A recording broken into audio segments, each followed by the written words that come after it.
Maintenant, y a-t-il similitude entre ce qui s'est passé en Guinée et ce qui se passe au Mali? Je pense que quand on voit le déroulé des événements, ce n'est pas la même chose.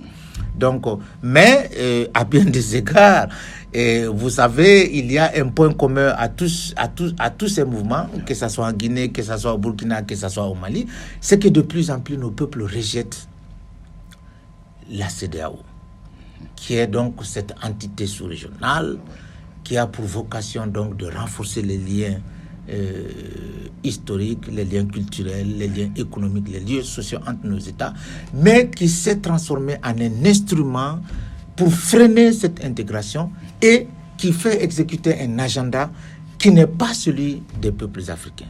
Et malheureusement, que ce soit en Guinée, que ce soit au Mali, que ce soit au Burkina Faso, il y a donc cette convergence entre donc les mouvements politiques, les mouvements sociaux, la plupart vraiment de la classe politique, contre donc cette organisation qui de plus en plus est fortement contestée, qui doit changer carrément de logiciel, qui doit se réinventer donc pour que il ne devienne pas un instrument complètement mis aux oubliettes. On les prend aujourd'hui, Mali aujourd'hui, comme un pays différent des autres pays par rapport à la gestion du pays, en un mot.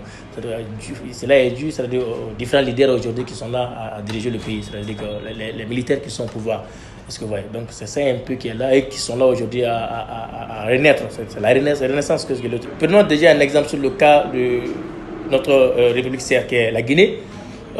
Par rapport à la constitution d'abord de leur CNT, Conseil national de la transition.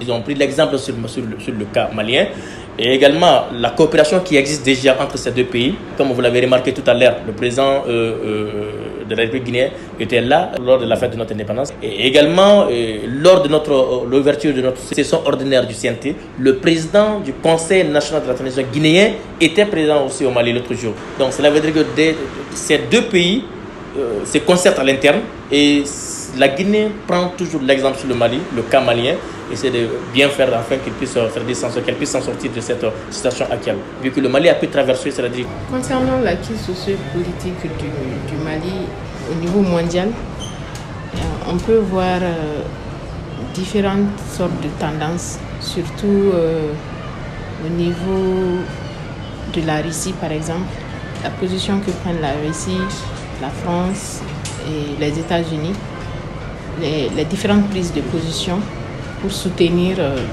le régime politique actuel. Et à travers ça, on peut aussi dire que cela a mené des vents de changement dans la sous-région même, à travers cette crise que sévit le Mali. Comme solution, on a eu à voir par exemple l'accord d'Alger qui a été signé en 2015, mais l'application fait toujours défaut parce que l'accord doit être revu. C'était pour nous une porte de sortie, mais son application fait défaut pour plusieurs raisons. Le contenu de l'accord, il y a certains points qu'on doit revoir et qui n'arrangent pas l'intégrité du Mali. On voit que à cause de ces conflits armés, beaucoup se sont déplacés dans les pays de la sous-région, beaucoup peinent à rentrer.